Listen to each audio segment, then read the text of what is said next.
오늘 우리에게 주신 하나님 말씀은 창세기 50장 12절부터 23절의 말씀입니다. 창세기 50장 12절로 23절의 말씀, 우리 저와 여러분들이 천천히 함께 합독합시다.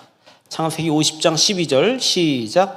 야곱의 아들들이 아버지가 그들에게 명령한 대로 그를 위해 따라 행하여 그를 가나안 땅으로 메어다가 마므레 앞 막벨라밭 굴에 장사하였으니 이는 아브라함이 해쪽 속 에브론에게 밭과 함께 사서 매장지를 삼은 곳이더라. 요셉이 아버지를 장사한 후에 자기 형제와 호상꾼과 함께 애굽으로 돌아왔더라.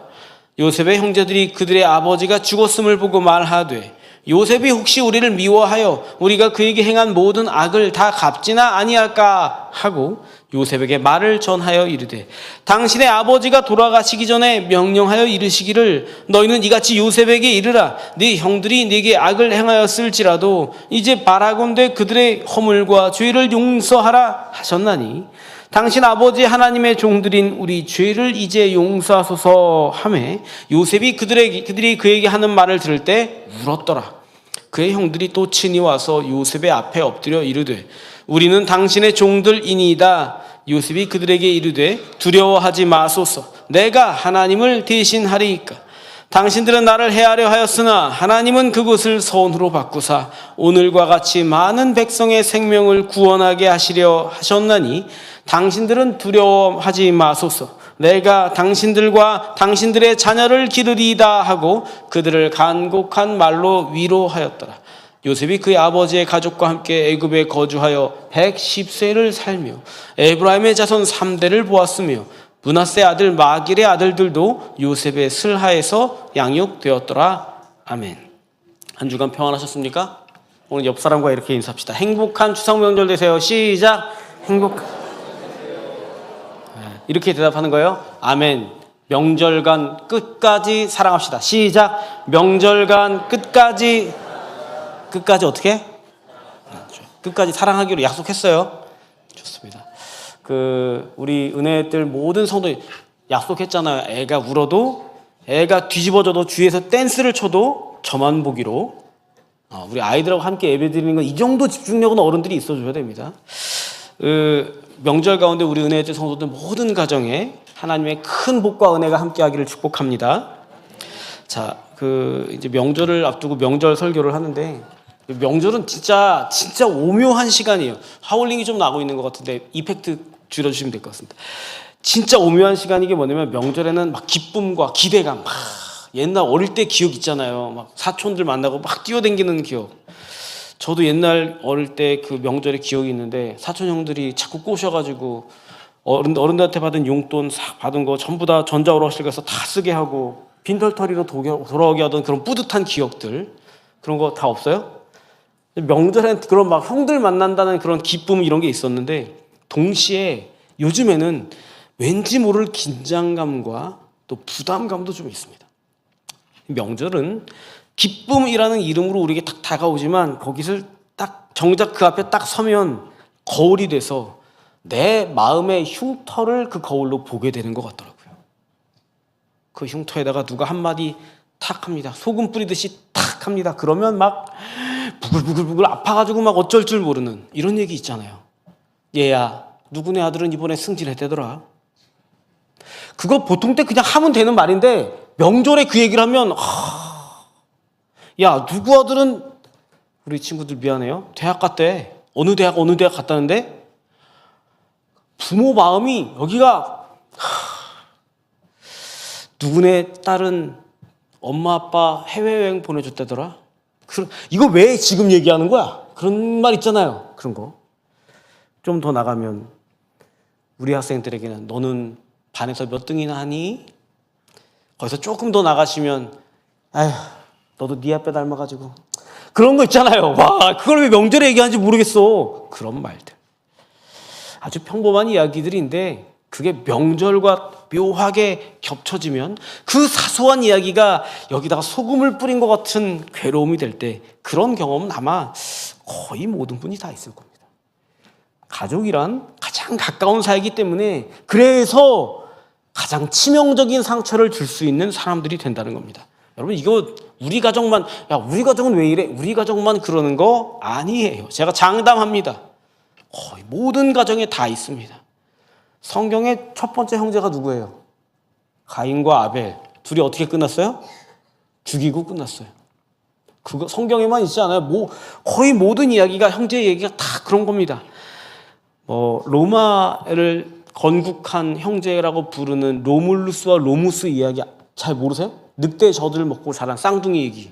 같은 늑대 젖을 먹고 자랐는데 왕좌를 하나 딱 놔두고 나니까 둘이 혈투를 벌입니다. 형제인데 많습니다. 여러분 이 모든 이야기들은 우리에게 한 가지 진리를 얘기해 줍니다. 인간의 모든 관계는 심지어 그게 가족이라는 나면서부터 주어진 관계인데도 그걸 내가 내 힘으로 인간의 힘으로 거룩하게 지켜낼 수 있다 없다? 인간은 인간의 관계를 거룩하게 만들 수 있다 없다? 없다는 겁니다.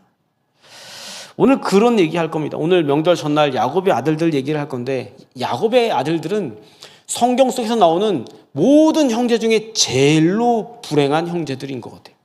그런데 하나님은 이 깨진 가족 관계를 통해서 뭐를 만드시려고 하시는가? 우리 거기에 주목을 하면서 하나님 말씀에 귀를 기울이기 원합니다. 오늘 나눴던 본문의 앞쪽 부분 12절부터 14절까지 보면 야곱이 죽습니다. 그리고 야곱이 장례를 치르는데 아들을 잘 둔 덕분에 아들이 총리라서 그 나라 애굽의 왕처럼 화려하게 장례식을 마무리합니다. 장례를 잘 치러서 아빠 잘 돌아가셨으니까 이제 잘 된 것 같아. 그런데 아버지 야곱이 죽으니까 거대한 바람막이가 형제들에게 있던 바람막이가 사라집니다. 그리고 형제들 마음속에 상처가 스물스물 일어나는 거예요. 거기를 싹 들쳤더니 거기에 독버섯처럼 공포가 두려움이 일어납니다. 본문 15절 같이 읽습니다. 시작. 요셉의 형제들이 그의 아버지가 죽었음을 보고 말하되 요셉이 혹시 우리를 미워하여 우리가 그에게 행한 모든 악을 다 갚지나 아니할까 하고. 형들의 두려움은 지극히 현실적입니다. 이 야곱이 아빠가 살아계셨을 동안에 요셉이 잘 해준 거는 그냥 쇼라고 생각한 거죠. 아빠가 있으니까 아버지 등살에 얘가 함부로 못하는구나 그 생각을 한 겁니다. 요셉의 형제들이 애굽으로 함께 이주해 온 지가 22년이 지난 시점이에요. 지금 애굽에 같이 살고 있는 때가 22년이나 됐다고요. 그 일이 벌어진 지가 30년쯤 지난 그 순간에 형들은 지난 22년간 요셉이 계속해서 잘해주고 용서와 사랑을 보였을 때 그걸 쇼라고 여기고 있었던 거죠. 형들은 동생 요셉이 어떤 마음일지 자기들이 저지른 죄가 동생한테 저지른 잘못이 어떤 것인지 더 잘 알고 있습니다. 너무너무 적나라하게. 물론 어릴 때 애기야 그러면서 변명할 수도 있었겠지만 그 어릴 때 그보다 더 어린 동생을 시기심으로 죽이려고 했어요. 그리고 노예로 팔아 넘겼어요. 그리고 아버지한테 가서 뭐라고 거짓말을 내면 짐승한테 찢겨 죽였다. 그리고 거짓말을 했습니다. 아마 성경에는 야곱과 그 다른 형제들이 아버지 야곱과 나눴던 대화들이 나오질 않는데 아버지 야곱도 그 형제들을 온전히 용서하기는 어려웠을지도 모릅니다. 저 영혼 깊은 곳에 형들의 마음속에는 22년이 지나도 사라지지 않는 그 상처, 영혼의 쓴 뿌리가 남아있는 겁니다. 그리고 그들이 자기의 상처가 드러나고 자기의 공포가 드러날 때 그걸 이렇게 행동합니다. 보면 16절로 18절 시작. 요셉에게 말을 전하여 이르되 당신의 아버지가 돌아가시기 전에 명령하여 이르시기를 너희는 이같이 요셉에게 이르라. 네 형들이 네게 악을 행하였을지라도 이제 바라건대 그들의 허물과 죄를 용서하라 하셨나니 당신 아버지의 하나님의 종들인 우리 죄를 이제 용서하소서 하매 요셉이 그들이 그에게 하는 말을 들을 때 울었더라. 그의 형들이 또 친히 와서 요셉 앞에 엎드려 이르되 우리는 당신의 종들이니이다. 여러분 이 모습이 죄를 반복하고 있는 어떤 인간의 비극이라고 할 수 있습니다. 우리는 그렇게 말해요. 전 서로 제가 용서하는 중에 용서하려고 하고 있어요. 용서를 말하고 있는데 동시에 한쪽에서는 믿을 수가 없어. 상대의 반응을 나는 믿을 수가 없어. 우리는 사랑을 계속 말합니다. 사랑. 오늘도 목사님 명절은 사랑합시다. 추석엔 사랑해야 됩니다. 그러니까 이거 사랑해야지. 사랑한다는데 끊임없이 이쪽에서는 저것이 내 사랑을 이용해 먹을까? 의심합니다. 그래서 결국은 각자의 상처와 두려움 거기에 다 갇혀 있는 겁니다. 형들이 거짓말 섞인 변명을 합니다. 아무리 성경을 찾아봐도 아버지 야곱이 형들을 그렇게 용서하라고 말했던 기록이 한 군데도 없습니다. 그런데도 요셉은 그 얘기를 듣고 나서 이렇게 하는 겁니다. 17절 하반절 다시 띄워봐 주세요. 요셉이 그들이 그 얘기하는 말을 들을 때 어땠다고요? 울었더라. 요셉이 울었습니다. 그 눈물은 자기 속을 몰라서 억울함에서 우는, 억울함의 눈물이 아니고 너무 오래된 상처와 아픔, 오해의 그 벽 앞에서 요셉은 그만 울음이 팡. 형들이 아직도 자기를 하나님의 용서를 믿지 못하는구나. 자기는 총리 옷을 입고 있어도 형들에게는 여전히 그때 그 구덩이에 버려놨던 동생일 뿐이었던 겁니다. 22년 전에, 아니 한 30여 년 전에 그 애기였던 그 모습 그대로인 겁니다. 그 순간에 요셉의 눈물은 하나님께서 모든 인간들의 관계 사이에 들어오셔서 같이 흘리고 계신 제3자의 눈물, 중재자의 눈물인 겁니다. 형들이 22년이 지나도록 자기의 죄 문제에서 여전히 벗어나지 못합니다. 그리고 하나님의 용서를 신뢰할 수도 없습니다. 결국 자기들이 생각한 방법이 뭐였냐면 나름의 거짓말로 그 상처를 덮어놓고 싶은 겁니다. 덮어놓고 싶은, 숨겨보고 싶은 겁니다. 그게 안타까워서 우는 거예요. 그런데도 요셉은 그런 형들에게 자기의 전 일생을 관통해내는 위대한 신앙의 고백을 합니다. 19절 같이 읽습니다. 시작. 요셉이 그들에게 이르되 두려워하지 마소서. 내가 하나님을 대신하리이까. 내가 하나님을 대신하리이까. 이 짧은 한마디가 여러분 모든 깨진 관계의 회복을 위한 열쇠입니다. 요셉이 자기 손에 있던 칼자루를 내려놓는 것입니다. 복수할 권리 나에게 다 있어. 그러나 그것을 포기합니다. 누가 옳고 그른지 명백해. 그러나 내가 심판의 자리를 포기하는 겁니다. 요셉은 말하는 겁니다. 내가 하나님을 대신하리이까. 그 말은 무슨 뜻이냐면 나는 더 이상 심판자가 아닙니다. 하나님만이 모든 관계의 주인이 되실 겁니다. 여러분 그런 말을, 그 고백을 드리는 순간, 그 순간 눈물은 비로소 은혜가 될 수 있습니다. 여러분 이것이 용서의 진짜 모습이지요.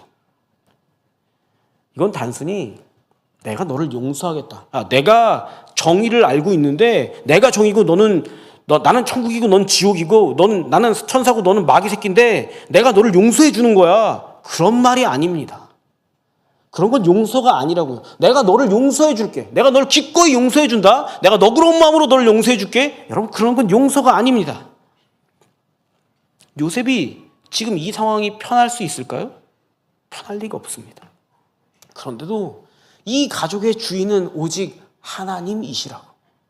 이 모든 일그러진 관계도 오직 하나님이 해결하실 거라고 믿고 있는 겁니다. 하나님께서 이 문제를 다루시고 내 상처와 내 아픔에 관해서, 형님의 상처와 형님들의 아픔에 관해서 판결하시고 이걸 해석하실 거야. 이걸 돌려드리는 겁니다. 맞습니다. 여러분 이 모습은 너무너무 귀하고 귀한 하나의 속죄 제물이 되는 겁니다. 당시에는 뉴스에 아마 거의 모든 세계에 다 이 뉴스가 나갔을 거예요. 2006년도 미국 펜실베니아에서 총기 난사 사건이 났습니다. 한 여학교에 트럭 운전사가 소총 2정과 칼을 가지고 들어가가지고 그 여자애들, 초등학교 여자애들을 칠판 앞에 일렬로 세워놓고 10명을 총을 쏴버렸습니다. 그리고 그 자리에서 자기 머리에다가 총을 당겨서 자살했어요. 뉴스에 다 났습니다. 이걸 보면서 미국의 총기 사고가 너무 많고 문제고 그런 이슈가 계속 났습니다. 그런데 더 중요한 건 제가 주목해봤던 건 그 뉴스가 아니고 그 뒤에 이어서 나온 관련 뉴스였는데, 그날 오후에 총기 사고가 났던 그 마을, 그 학교 대표께서 자살한 총격범의 아내와 아이가 셋이 있었는데 세 아이를 찾아가서 그날 오후에 그 난리가 났던 그 오전 지나고 그 오후에 그 아이들에게 용서와 위로의 말을 전하러 갔다는 겁니다. 며칠 뒤에 열린 장례식에 10명 중에서 5명은 살고 5명은 죽었어요. 현장에서 여자아이들이 5이 죽었어요. 5명의 합동 장례식을 치르는데 그 장례식에 유가족 부모들, 딸아이를 잃은 부모들이 장례식을 치르면서 흉악범의 가족들을, 아내와 세 아이를 초대합니다. 초청합니다. 전 미국이 다 이 일에 분노를 해서 그 5명의 딸 아이를 둔 집에다가 모금을 해서 주는데 400만 불을 모아서 줍니다. 400만 불 중에서 일부를 떼가지고 새 아이가 자라는 동안 양육비로 쓰라고, 교육비로 쓰라고 거기다 장학금을 만들어서 둡니다. 그 아버지가 인터뷰한 내용이 있어요. 어머니와 아버지 같이 서 있는데 어머니는 말하지 않고 아버지가 말하는데 기자들이 막 묻습니다. 도대체 이게 어떻게 된 거냐고. 그랬더니 그 아버지가 이렇게 말하는 겁니다. 우리는 심판자가 아닙니다. 심판은 오직 하나님께 속했습니다. 이렇게 말을 하는 거예요. 오늘 요셉이 용서하는데 용서를 우리는 감정적인 문제라고 생각합니다. 감정적인 해결책. 우리는 용서를 감정적인 수준으로 만드는데 그건 뭐냐면 용서라는 위대하고 고결한 가치를 시궁창에 처박는 일입니다. 목사님, 저는 용서가 안 돼요. 제 감정은 용서가 안 되는데 어떡하라고요, 목사님? 목사님, 제 표정이 용서가 안 돼요. 이런 얼굴로 무슨 용서를 합니까? 그 인터뷰하는 장면의 기사에서 아빠랑 엄마가, 여기 엄마는 울고 있어요. 아빠가 어떤 표정으로 이 말을 했는지, 우리는 심판자가 아닙니다. 이 말을 우리는 심판자가 아닙니다. 이렇게 근엄하게 한 것 같으세요? 얼굴만 딱 봐도 이 사람이 어떤 고통이 있는지를 알 수 있어요. 지금 울음에 찌그러져서 천뜩 찌그러져서 고통을 통제하지 못하는 상태로 그 인터뷰, 그 말을 하는 겁니다.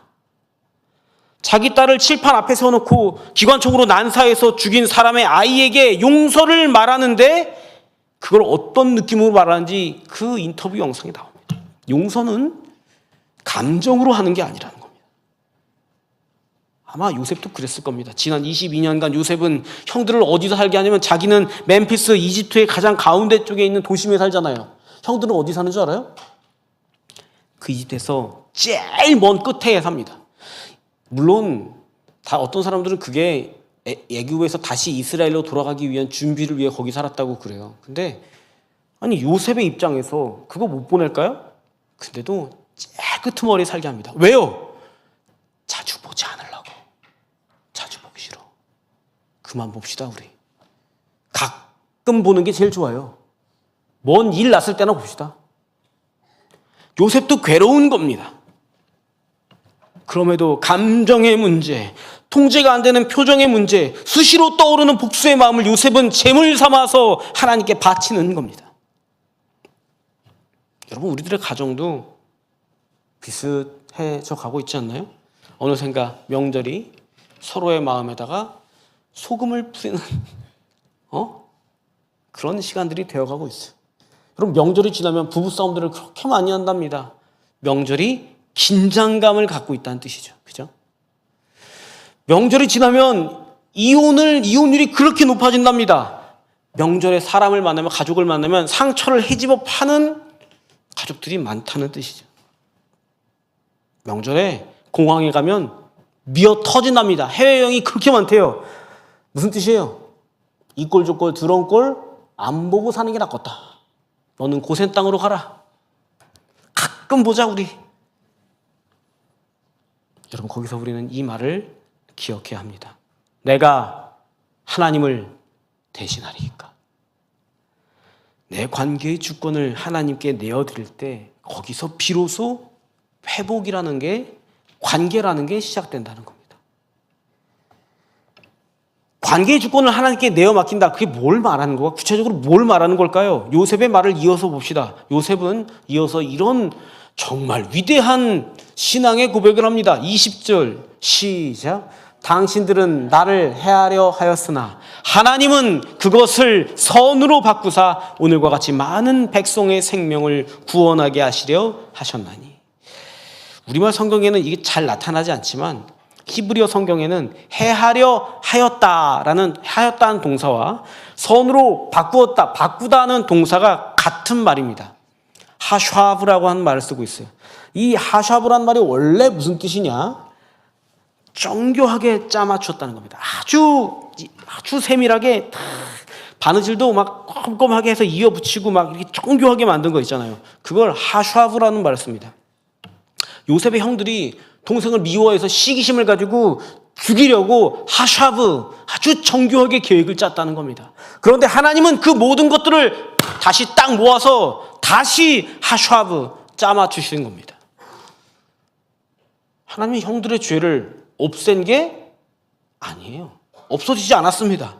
그 죄, 그 상처, 그 아픔, 그 흉측한 것들, 그 미움, 그 시기심 그대로입니다. 22년이나 지났는데 그게 그대로입니다. 그런데 하나님은 그 더럽고 추한 모든 인간의 이야기들을 재료로 삼아서 하나님의 가장 위대한 구원의 작품을 정교하게 하샤브 짜 맞추시는 겁니다.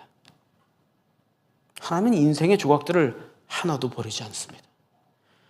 상처도, 배신도, 아픔도, 흉터도 다 너만 보면 미치겠어. 하나님 저 쟤만 보면 돌아버릴 것 같아요.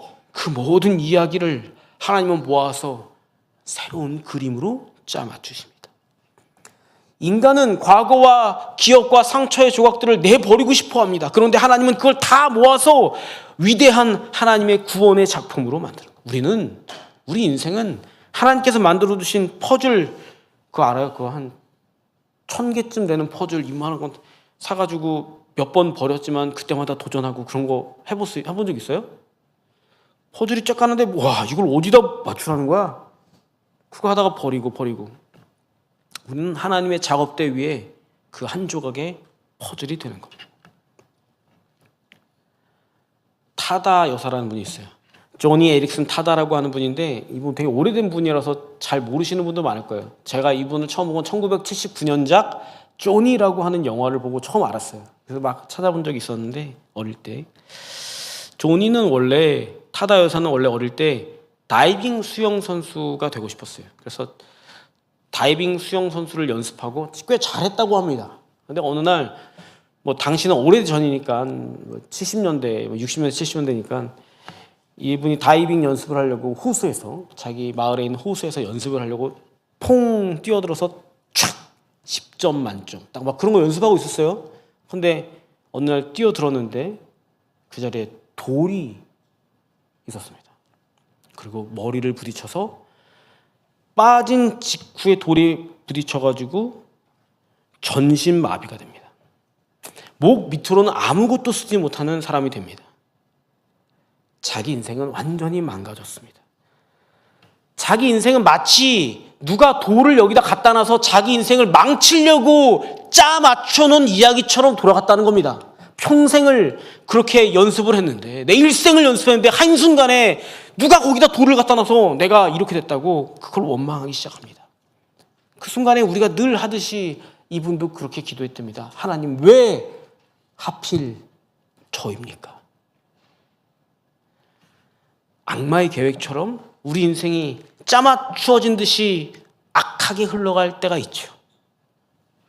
그런데 그 타다 여사는 그 고통의 터널을 견디다가 결국에는 자기를 향한 하나님의 하샤브, 다른 짜맞추어진 계획이 있다는 것을 발견합니다. 그리고 이 밑으로는 못 움직이니까 붓을 입에다 물고 그 비브를 이렇게 해가지고 그림을 그렸어요. 그 그림이 엄청나게 팔립니다. 여기다가 막대기를 물고 옛날에 타자기였으니 타자기를 이렇게 눌러가지고 책을 씁니다. 책을 40권 써요. 40권.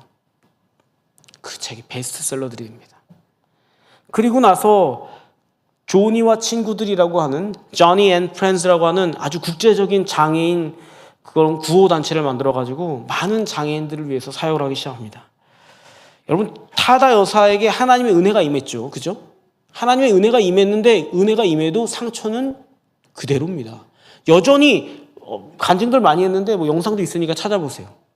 존이란 영화가 그 사람의 얘기예요. 그냥 여전히 내 팔 아래는 자기 표현이 제가 장애인들을 비하하는 게 아니에요.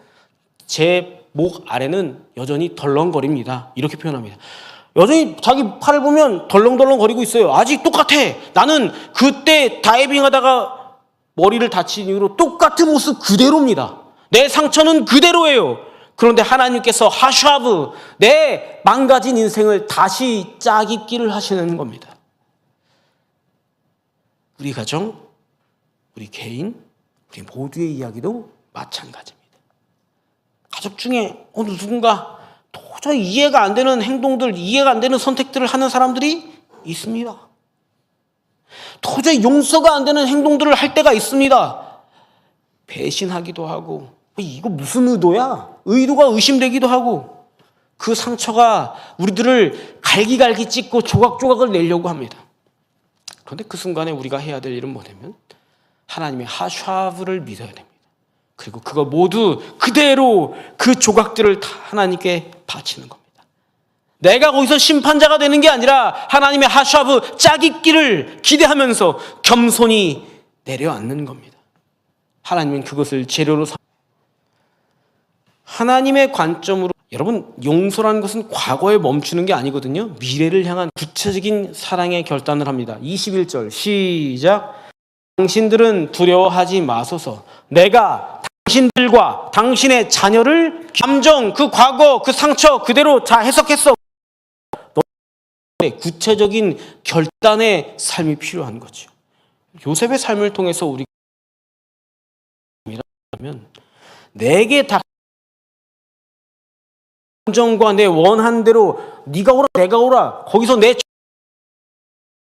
자가 되는 것이 아니라는 겁니다. 그런데 그건 브레이크입니다.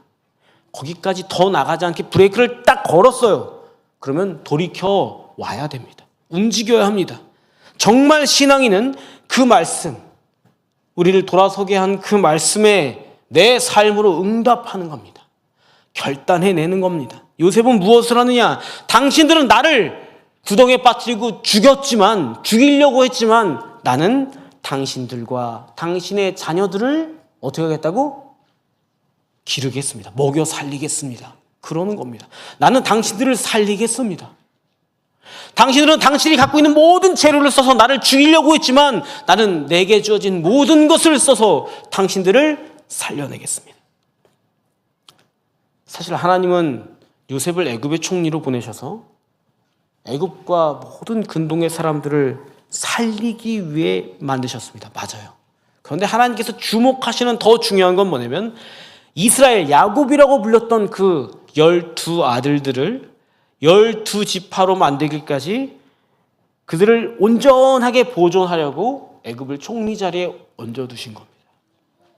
여러분, 이 말은 내가 당신들의 아들을 기르리, 자녀들을 기르리다 하는 이 말은 뭐 단순한 위로의 말이 아닙니다. 형들은 그 어린 소년을 구덩이에 던져놓고 형님 한 번만 살려주세요. 비참하게 울부짖을 때 매정하게 돌아섰어요.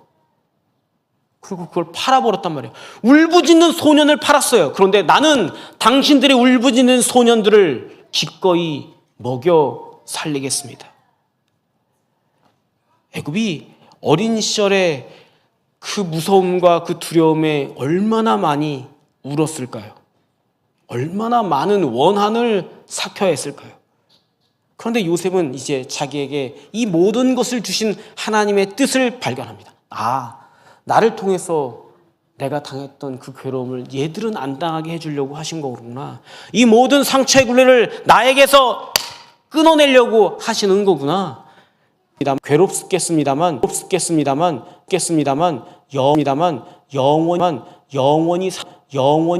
영원히 사라지는 게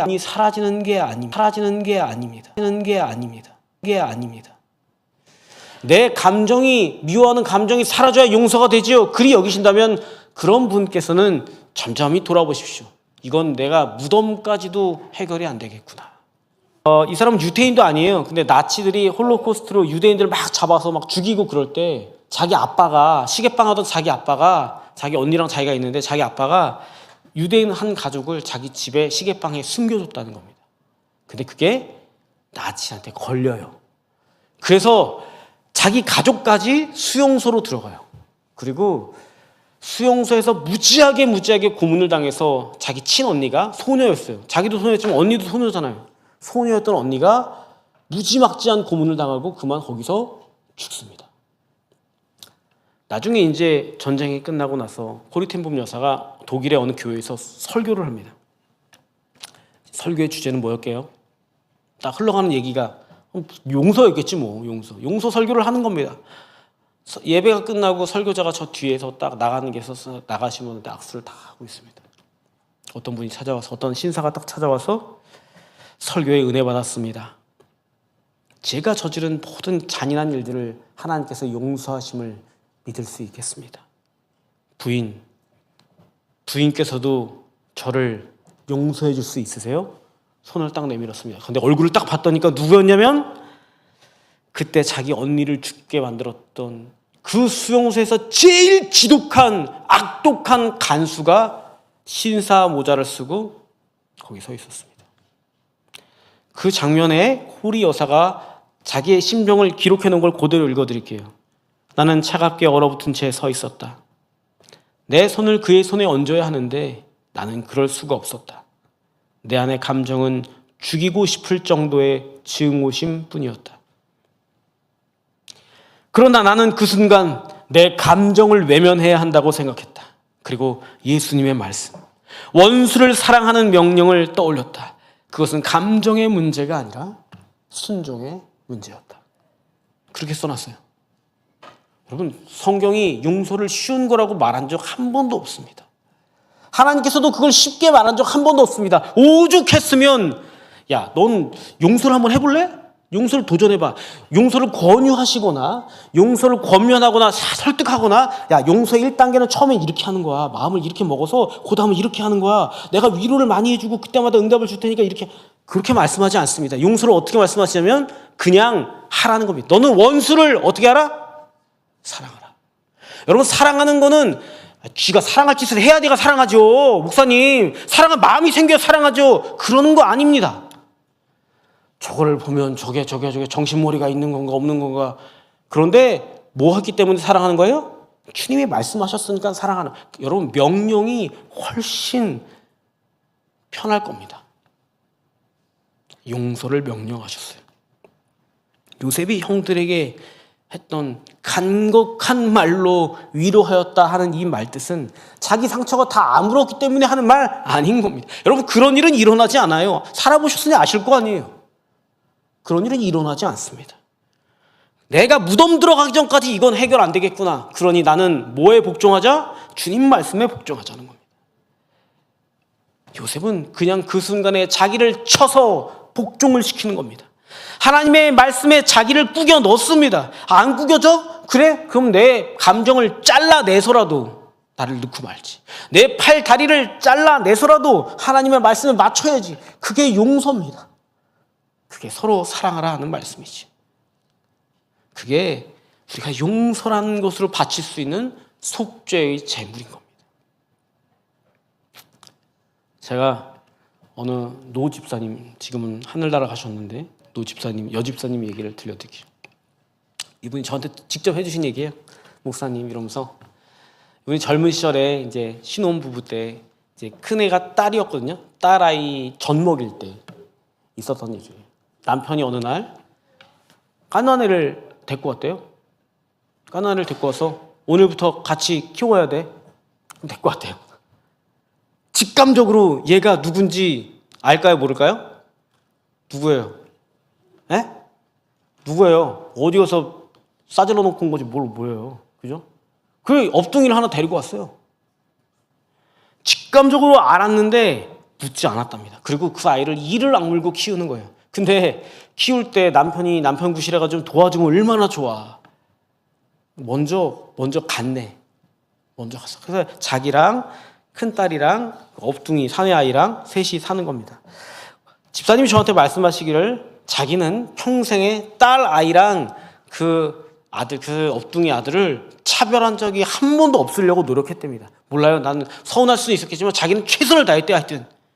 근데 지금은 아니고 그때 누가 제일 살갑게 잘하는 자녀가 되었을까요?